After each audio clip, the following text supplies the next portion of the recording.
Guys and dolls, Freedom Dad here, and you can just see peeking up young Tulip. Boys down there, Bailey's over there, and I'm in my mother in law's. So the girls are away shopping. I've got Lucky on the monitor, so I might get disturbed. And you might hear the dogs barking. But happy Christmas Eve, everyone, and I hope yous are all back from doing your shopping. And I can imagine. I'm hearing the stories. I'm hearing it's not as bad as it has been. You know what I mean? Because of online. Remember back in the day. You know what I mean? When there was no online shopping.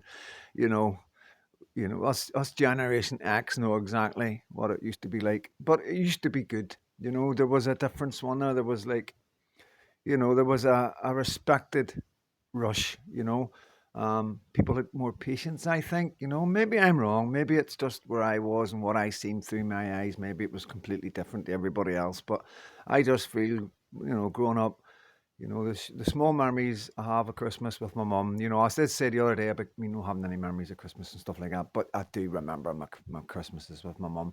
I can remember getting presents. I can remember the Salvation Army dropping Christmas presents off one year. Really, really good presents. Buckaroo, Mousetrap, really good presents. Like, I'll never forget that. I think I was probably close to when my mum was dying. I have such a good memory of it because I was the older part of my mum's life, and yeah, no doubt that would have been where it was. But birthdays, birthday cakes, I remember it all. You know what I mean? I've got photographs that help me. I don't know if I've still got them, but I did have quite a lot of photographs of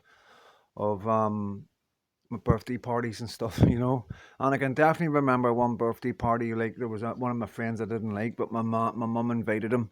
So yeah, I've some really good memories. But it all stopped. You know what I mean? And that's more or less what I was trying to say earlier on. But listen, it's all in the past. We've moved on, and like I say, this is the first Christmas I'm going to have a blood relative since I was 8 year old, and that alone is just amazing. It's still like it's not as simple as just saying it. There's a lots come with that. There is lots come with that. Like what I mean, just different feelings that you get. It's because it doesn't just when it doesn't just happen. You just go click. I've now got a blood relative. It's gradually dawns on you what it means. You know what I mean? And I can't really explain it, but it's an amazing feeling. So it is.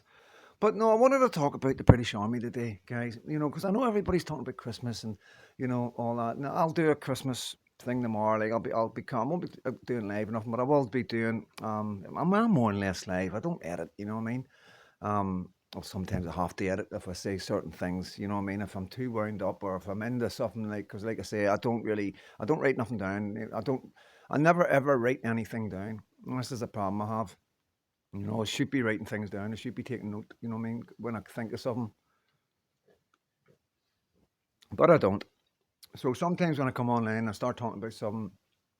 You can get caught up. You gotta. It's very difficult, like trying to be real and also trying to be real for YouTube. You know what I mean? So it's trying to find that thingy. So I normally find the best thing to do is just be as real as possible. And then if I'm not happy, Pa said to me, if you're not happy, don't put it out. Simple as that, you know what I mean? And that's if I'm not happy now, I just edit it. You know what I mean? I just take a wee sentence out that I'm not happy with and throw the rest out. So but to give you an idea, this might be a wee bit long, guys, you know what I mean? But it's Christmas Eve. I'm hoping like if you've got the time, this is for my followers. Like I say, I'm not doing this video to get followers or I'm not constantly marketing my platform. I'm just like I said before, I know some of these maybe don't understand it, but I see you as just my friends. This is me getting a chat with my friends on Christmas Eve and talking about stuff that I think is maybe interesting, stuff that comes up in my head, stuff that I think about at this time of year every year, without a doubt, no matter where I am, it's just the way I am been brought up. And I'm going to explain that. I'm going to explain why every Christmas time I think about soldiers and different soldiers that are abroad and, on deployment, basically.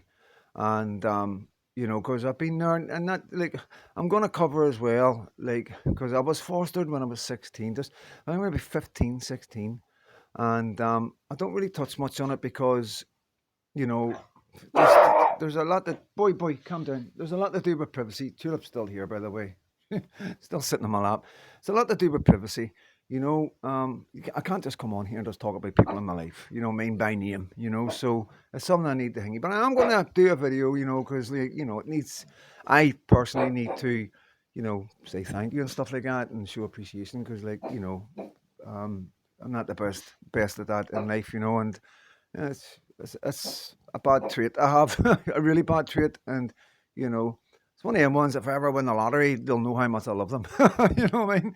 Um, but yeah, it's a funny one. But yep, because of that as well, there's the connection to the army. But I'll go into that. That's something I need to clear up before I can just talk about because it's security reasons. You know what I mean as well.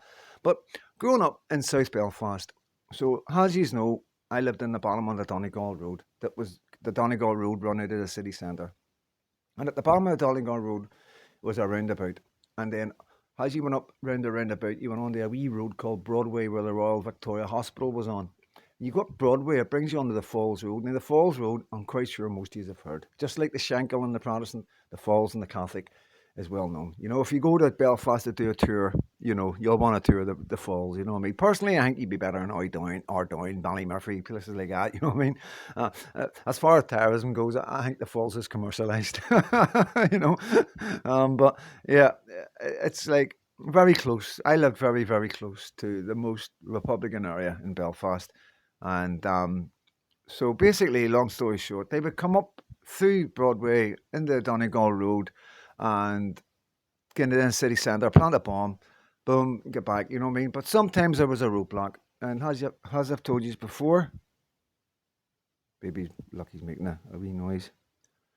As I've told you before, um, they would just, if there was a roadblock, they would just plant a bomb in my area, you know what I mean? They blew up the cinema, and then it turned into a carpet factory, then they blew that up. And then they blew up my wee mace, like a Scott Mid or a co-op. They called them maces in Northern Ireland. They blew that up. Um, and they put a bomb in chemist on the other side of the street. And they put four bombs 2 streets away in a factory called the Star Factory. It made jeans. That was horrific. That was quite that one was traumatic for me because it was like I think it was 4 or 5 bombs like, going off in maybe I don't know a minute. That's a long time ago.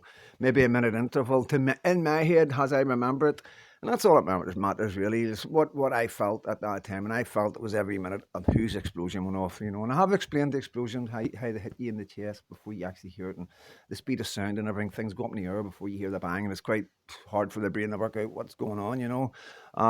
But yeah, it was quite where I lived was quite bad. Most people know that Kilburn Street, the Village, Donegal Road. Anybody from that area knows exactly what I'm talking about. And because of that, I've been waiting. With hindsight, you know what I mean. It's like we had a lot of soldiers, and soldiers were a big part of my life, massive part of my life. My mum and other mums were always out giving them sandwiches and cups of tea, and and I was out holding the SLR. I knew everything about the SLR. I knew the size of the bullet. I knew how many rounds it let off a second. And then the SA-80 was the exact same. That was a more modern gun, and we were finding bits falling off. Like it was the first gun they made from plastic, I think. You know what I mean? There was bits falling off it, and you couldn't shoot it if you were right-handed because the discharge would hit you in the face. Just not a very well thought of gun. The SLR was an absolutely amazing gun, absolutely amazing. You know what I mean? But a bit big for you know for urban warfare if you want. But I still love holding it, and the soldiers always had time for me. You know what I mean? Because they must have just seen my eyes would light up when I seen them. And I used to collect badges and stuff like that. For different battalions and different regiments and all different things, patches and all sorts. But it was mostly metal badges I used to collect. That was my hobby, and everybody knew. And a lot of soldiers would talk about me in the barracks. So when the next ones came on duty, they would, when they come down my street, I'd be there, and they would know they'd be ready with the badges, and it was really good. And there was a sad bit as well. I lost a really good friend. It was just after my mum died. Very, very soon after my mum died.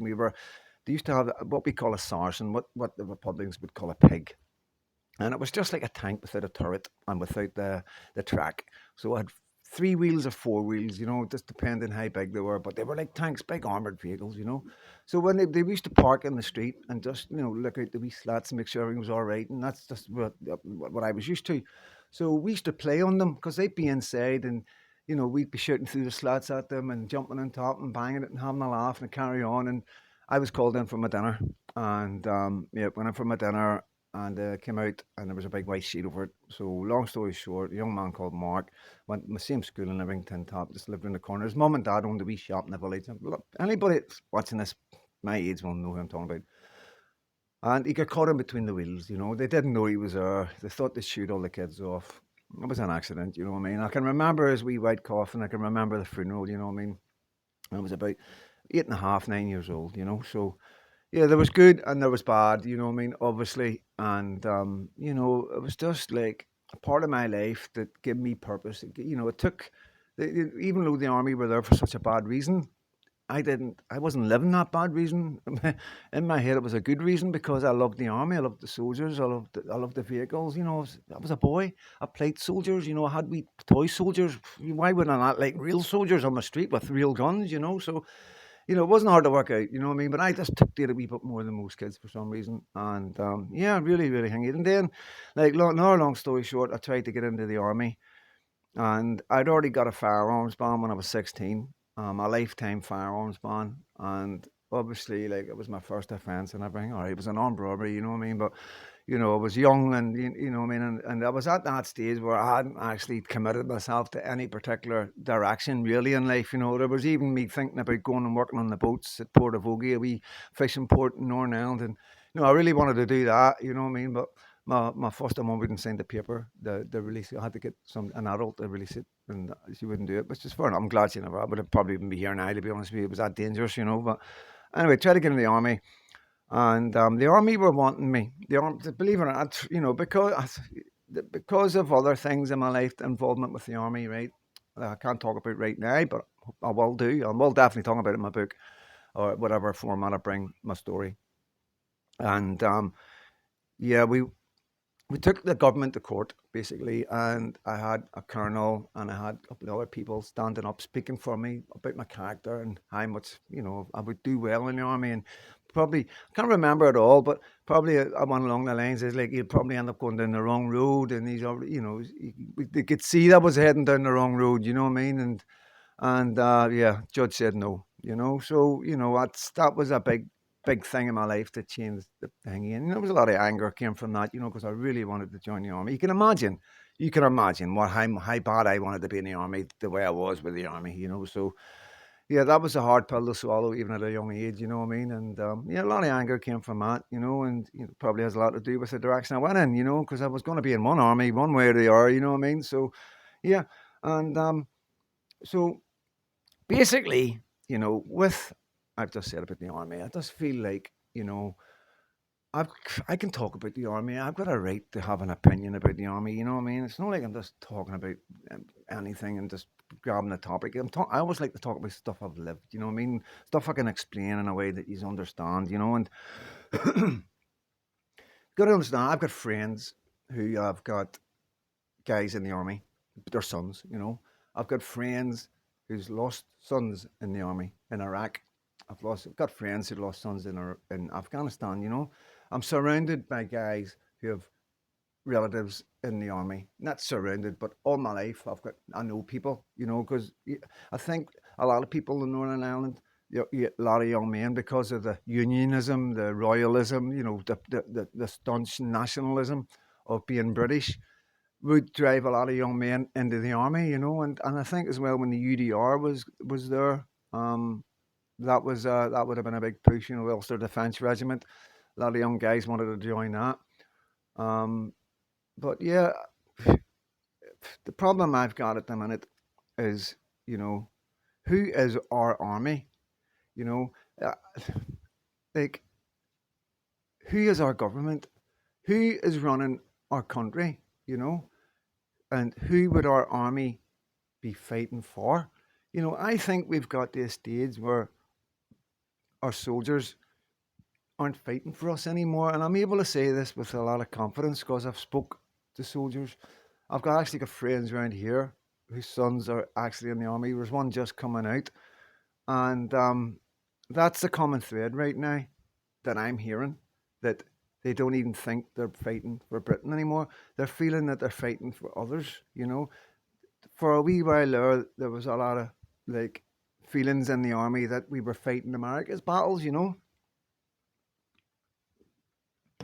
a lot of people don't understand. This is what a lot of people don't understand as well.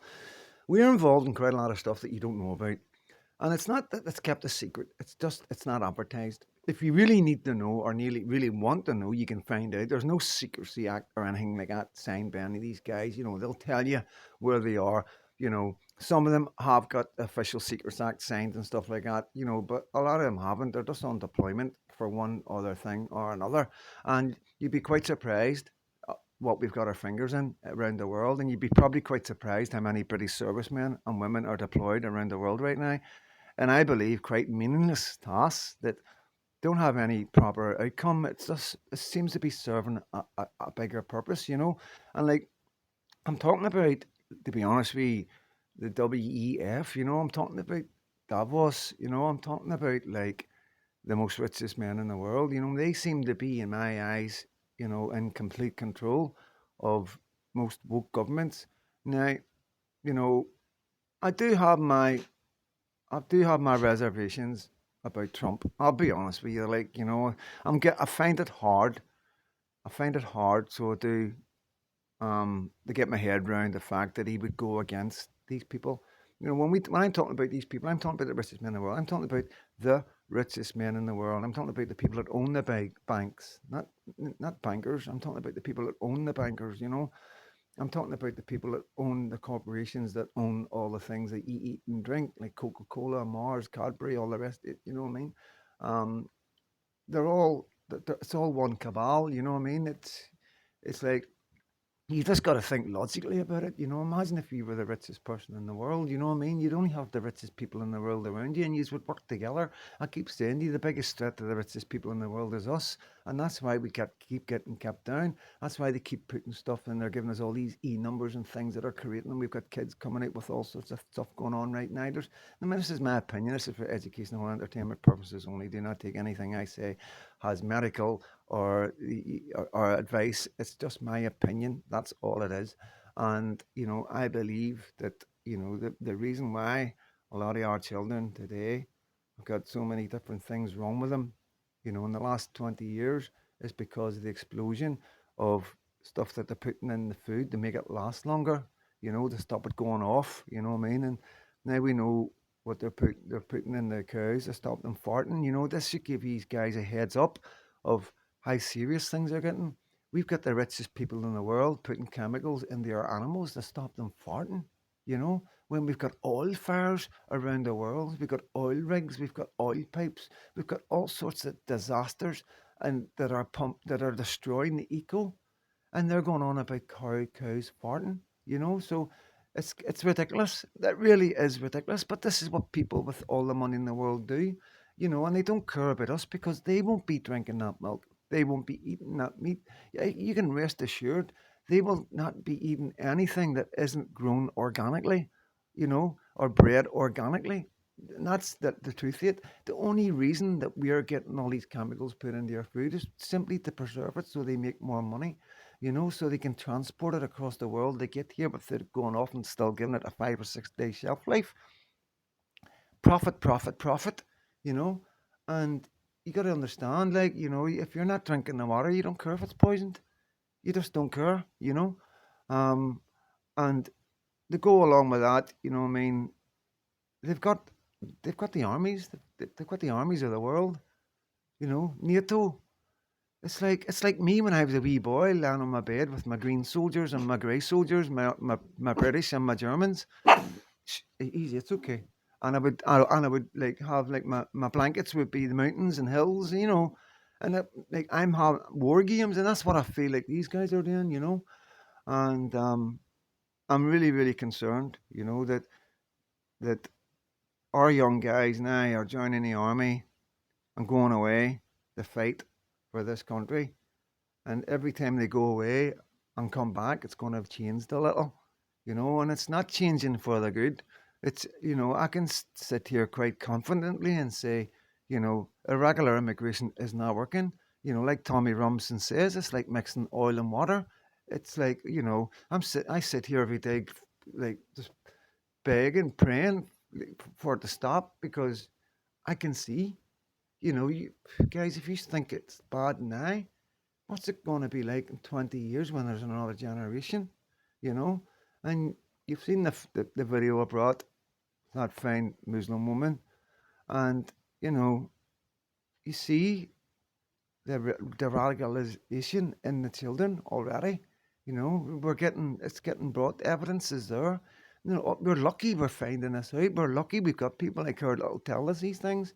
Imagine how many places this is going on where it's just predominantly moderate Muslims, and and it's a school, and it's just going to be a breeding ground for Islam, and extremism.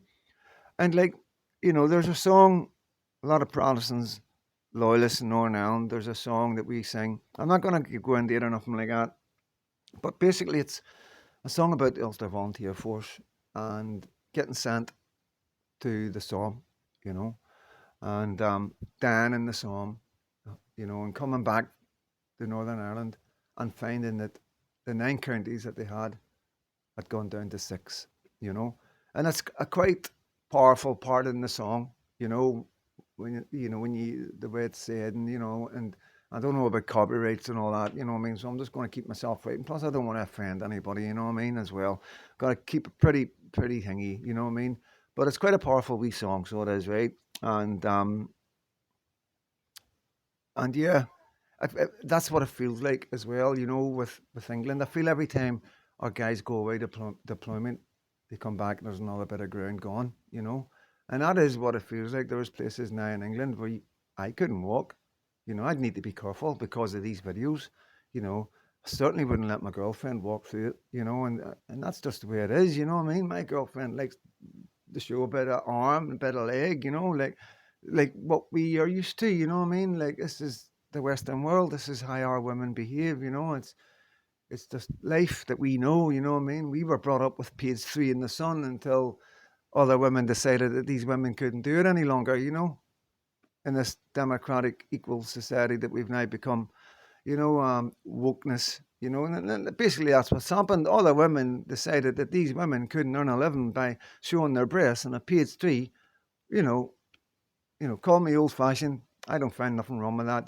These women want to do it. They're proud of their body. They're showing it off. I believe that that's what happens. Women like their body and like to show it off, and if they can make money from it, fair play. I mean, I don't knock OnlyFans and all that. You know what I mean?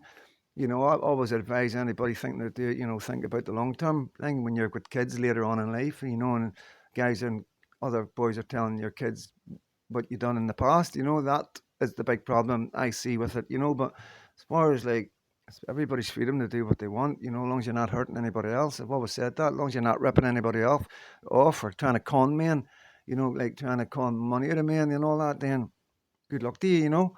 But I just think a lot has changed in the last 20 years.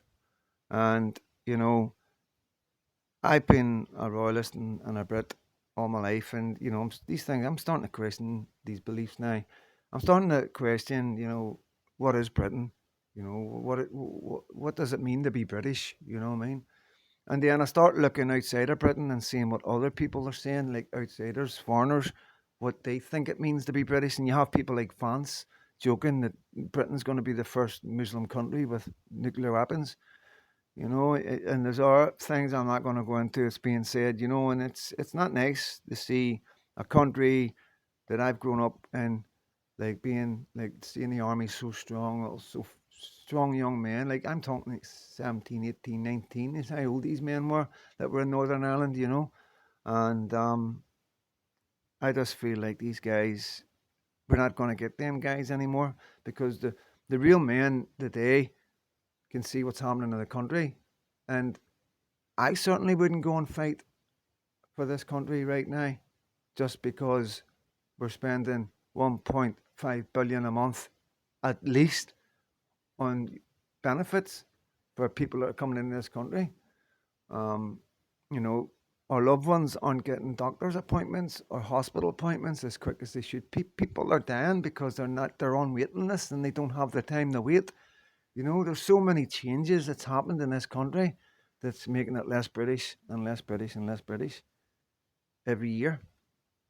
And it's frightening. And I think whenever the government decide to grow a pair and tell everybody exactly how many people that they think are in this country that shouldn't be here, and grow a pair and tell everybody in this country exactly how much these people are getting off the government and the taxpayers, I honestly believe people are going to be absolutely horrified because I've got a good idea. I mean, I'm doing the numbers and I'm like cutting hundreds and hundreds per head off. I'm not counting PIP. I'm not counting all the rest that comes with it, everything that they claim, because you got to understand there's so much that you can claim. You get me? But a lot of people don't know. A lot of people don't know that you can get like crisis loans. You can get I don't even know the name of half them, but there's an awful lot. I could probably get up to two, three, £4,000 extra every year if I wanted to call on the government. If I wanted to say, you know, I took all my money to the bank and I went round the corner and two guys jumped me and took my money off me. You know, people do that. People constantly say they've lost their money or something. It's called an unexpected expense. And there's so many different things you can apply for stuff like a washing machine and cookers and you can really can but you've got to you've got to lie, you've got to bull. You know what I mean? And this is the thing. I know that these guys are getting every single thing. And this is the thing, guys. This is what you got to remember. Everything that they claim is logged and documented forever. So the government are going to have exact figures of exactly how much each person has cost the government, how much one person. So if you got one person coming into this country illegally and he's taking universal credit, and he's getting top end universal credit. Then he's getting PIP, he's getting housing benefit, and then he's getting all the other wee things, all the hardship payments, and all the unexpected thingies, and getting the cookers and the washing machines. And the washing machine breaks down, he gets another cooker. The government know all this. They can put a figure on every single person's head because it's called universal credit, universal, and this is how I know that the government know. And there's no excuse that the government should not be putting out these figures, you know. Um, so my advice, guys, on Christmas Eve is first of all, I want everybody to think about all our servicemen that are all around the world right now fighting or protecting assets for this country. Whether the right reasons or the wrong reasons, ask for bigger and stronger and brainier men than me. I don't have the energy, or the brains to go down that rabbit hole. But I imagine we're on quite a lot of fronts right now, and I do believe that we're not. I'm hearing things from my mates, and they're telling me what their boys are up to and what countries their boys are in. And it's quite surprising. I would never say that on here. I'm not wanting my door put in. I would never want to risk this country's security, believe it or not, um, even though I feel like we've lost our country. I really do. Our government isn't working for us. We can see that. They're taking money off old people and they're giving hundreds of millions of pounds to mosques for protection and security. From what? It's just like a backhander. You know what I mean? We'll make a big deal of the rats, you know what I mean, and we'll put people away for years and years for nothing, you know what I mean. Then we'll throw you a load of cash just to sweeten the deal, And a lot of people's pockets are getting lined right now, 110%, and this is another problem that Labour have got. All this is going to be investigated. All these people have been getting their hands greased. We're all going to find out who they are.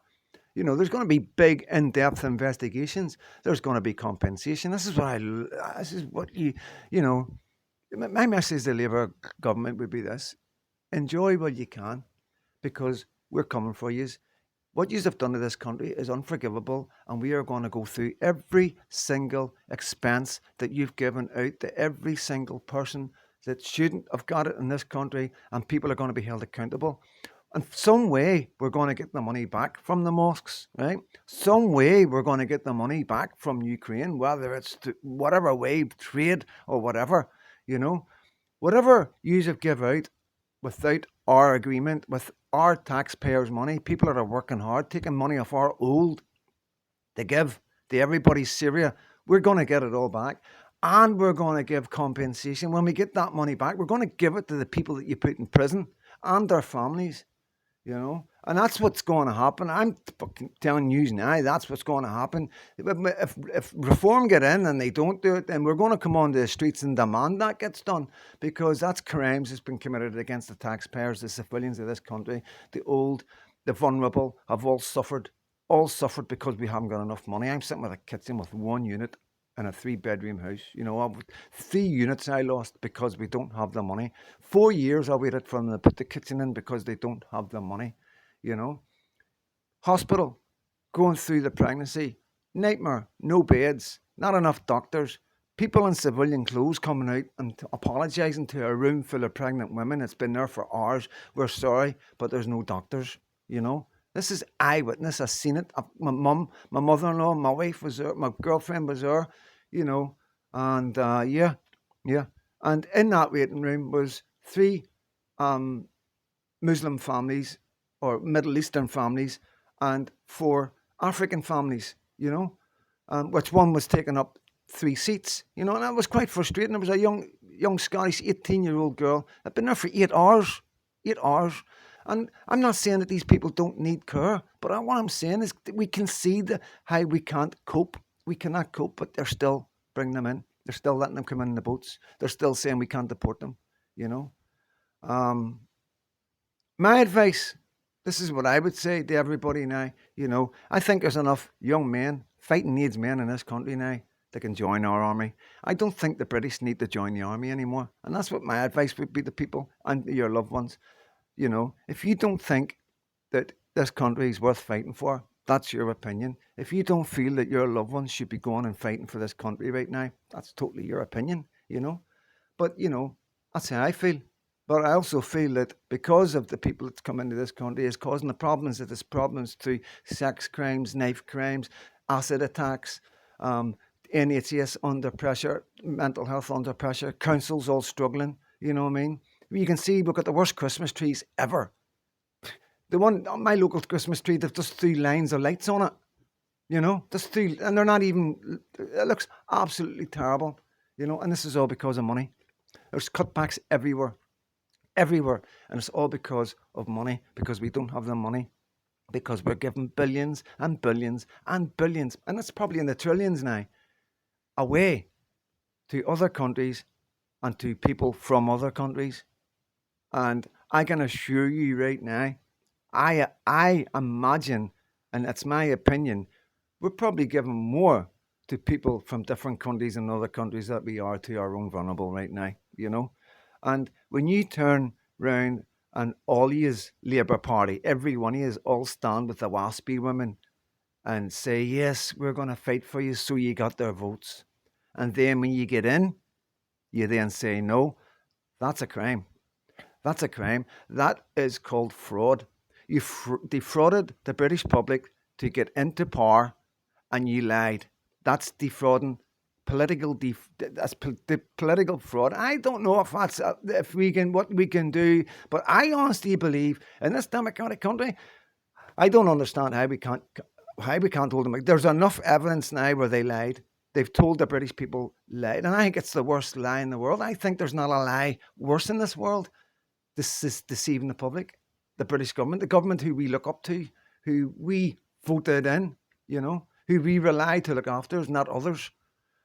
Yeah, I imagine one day, things will change and they will be held accountable. Tony Blair, for starting all this, you know what I mean? Heads will roll at the Conservatives. Well, the Conservatives, we're going to punish them by not voting for them. We're going to punish the Labour Party for not voting for them.